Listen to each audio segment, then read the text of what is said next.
Glad to know you stay with us. And now to our first commentary. Governor Seyi Makinde of Oyo State has now formally unveiled former Director-General of the State Security Service Lawal Daura as his running mate for the next presidential election under the Allied People's Movement, where Governor Seyi Makinde is running to become president. The announcement was made yesterday at the party's national convention in Bauchi, where Makinde was also formally affirmed as the party's presidential candidate. Daura replaces Ibrahim Adamu Bala, who had earlier been announced as the running mate but was reportedly intended to serve as a placeholder. Makinde's explanation for the choice is centered largely on the need to strengthen the country's response to insecurity, which immediately puts Daura's long experience in the intelligence community at the center of the conversation.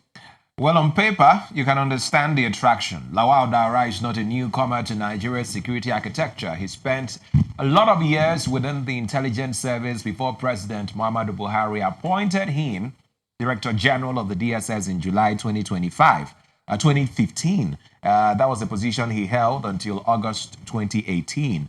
So Makinde is putting a man with direct experience of the country's intelligence machinery on his presidential ticket.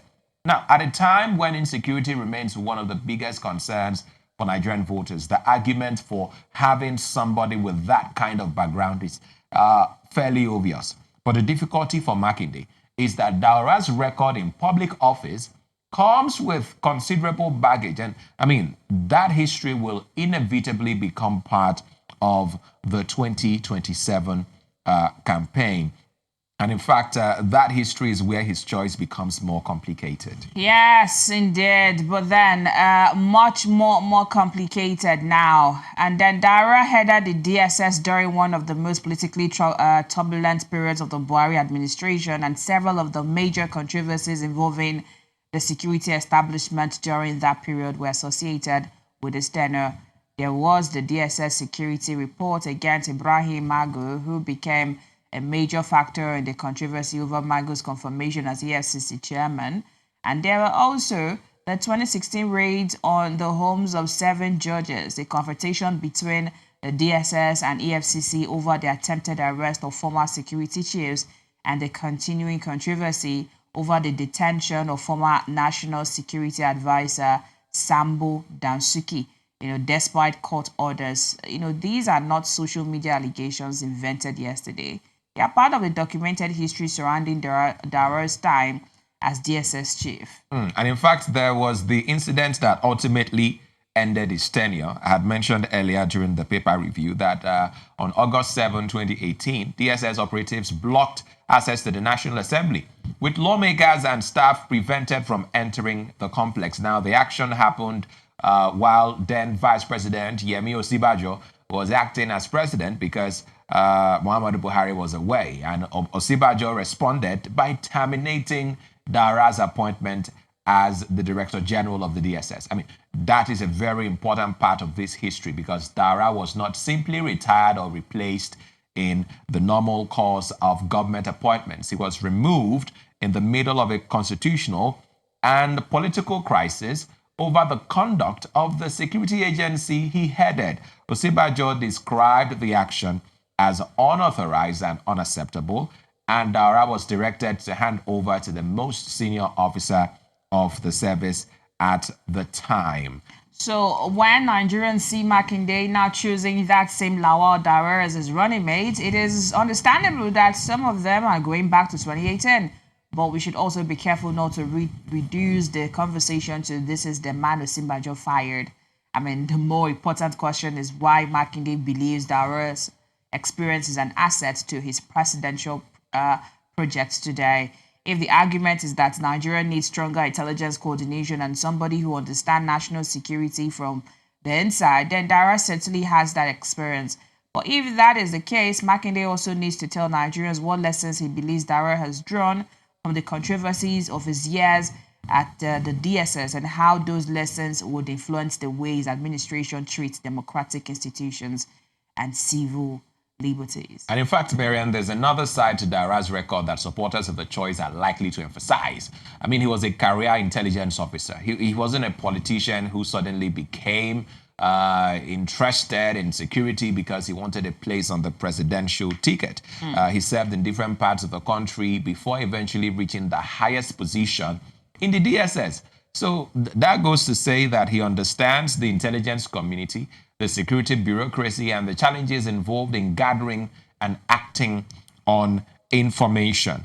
And at a point where, terrorists, bandits, and kidnappers have exposed serious weaknesses in intelligence coordination, the argument for Makinde could be that he's brought someone who has operated at that highest level, and it could give his administration an advantage. That's if you get the opportunity or the chance of getting into that office. So the question is whether Nigerian voters will see that experience, the experience of Lawal Daura now, as reassuring, or whether the controversies attached to him will overshadow the benefit. That, in fact, is a major debate at the moment. I mean, you'd see some of the political calculations here, and we shouldn't just pretend that running mate is selected only because of a resume, right? Makinde is coming into a 27 race from Oyo State, where he has built a strong political base. But a presidential election requires a coalition that extends far beyond the Southwest. It's the whole country you want to govern now. Daura is from Katsina and spent years operating within the federal power structure during the Buhari administration. And that does not mean he can simply deliver Katsina or the North to Makinde. Politics is quite dicey. It's a calculation, and a lot is gone on into this. Because the Nigerian voters do not just vote for one bloc alone. It has to appeal to them. So does the choice of picking Daura as his running mate for the forthcoming election come 2027 one that appeals to the Nigerian people? I mean, this is where you come in. Let us know your thoughts. Makinde of the Allied Party now picking Daura as his running mate, letting go of the supposed placeholder of the president of Bala now. Is it a choice that you think appeals to the Nigerian people? And what's your take on the choice of Daura as a running mate of Makinde? I mean, the pair, this duo, do they stand a chance in contending with the ruling party APC now? Those are the questions that have been emanating since this official announcement yesterday in Bauchi State. A lot seems to be happening in Bauchi lately. We had the former President Goodluck Jonathan have his democracy dialogue in Bauchi, and then here we are again, the official campaign of the Allied People's Party, not campaign, the movement now, and the announcement of their running mate in Bauchi yesterday again. So your thoughts are very much welcome. You can let us know via the comment section on our YouTube page or our YouTube channel. There's a live broadcast right there. Let us know your thoughts. And in fact, the timing of Daura's political journey is worth looking into as well. I mean, of course, we told you his journey as a career security officer, and now he's transitioned into active partisan politics at a very interesting point before the elections. He was associated with the ADC before leaving the party. There was a lot of controversy surrounding the governorship ticket in Katsina. He missed out on that one. Now he has surfaced as Makinde's running mate in the APM. So this tells us that Daura is now an active participant in a presidential contest. And whatever influence he has accumulated over the years is potentially being brought into Makinde's political coalition. And his choice, Makinde's choice now, is particularly interesting because he is going to have to explain to Nigerians why Lawal Daura is the person he believes should be on his presidential ticket. This is not about whether Daura is qualified to contest or whether a former DSS Director-General can go into politics. Of course he can, right? The issue is that Daura comes with a very specific institutional and political history, and voters are likely to judge his choice against that history. What does Makinde see in Daura that he believes Nigerians should now pay attention to? Is it the security experience? Is it his knowledge of federal establishment? Is it his northern connections? Or a combination of all three? whatever the calculation is, Makinde will have to make that case convincingly, because Nigerians are not meeting Lawal Daura for the first time in 2026. Well, a lot of reactions to that particular story online. Some people are focused heavily on Daura's removal by Osibajo, with people asking how a man associated with that episode has now ended up, on the ticket with Makinde.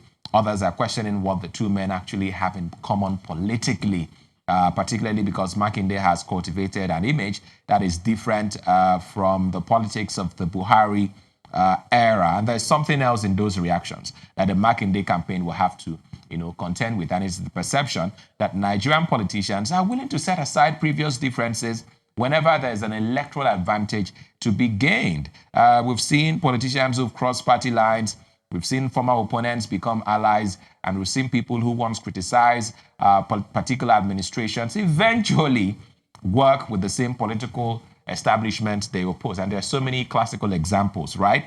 But in this case, and someone might even want to expand the conversation a bit more to say, look, if that's the case, if politics is such an evolving concept that, you can have people shift ground every now and again, that you can have realignments and alliances being made and reassess, compromises reached at certain points. Why are we not having those level of compromises, between the leaders of or the frontline candidates for the opposition parties going into the elections? So that is certainly something, to consider. I mean, for Makinde, this is ultimately about, more than finding somebody who can help him win votes. A running mate tells voters something about the candidate himself, the people he trusts, the networks he values, and the kind of administration he intends to build. So by choosing a former DSS DG whose tenure ended in what you might call dramatic circumstances, Makinde has deliberately placed a very experienced but highly controversial figure at the center of his presidential campaign. And that decision will attract voters who see security experience as an advantage. But, I mean, it will also attract scrutiny from people who see Daura's history as a warning. Whichever way you want to look at it, the choice gives Nigerians something substantial to interrogate ahead of 2027. Indeed. So Governor Makinde now speaks Lawal Daura now as his running mate, and with that choice, he has put a former intelligence chief with a complicated public record, so to say.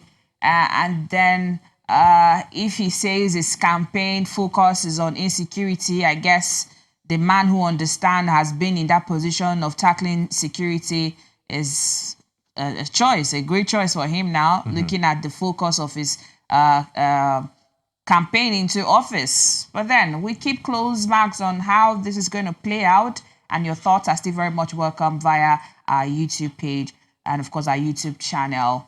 We'll leave it right here on our first commentary.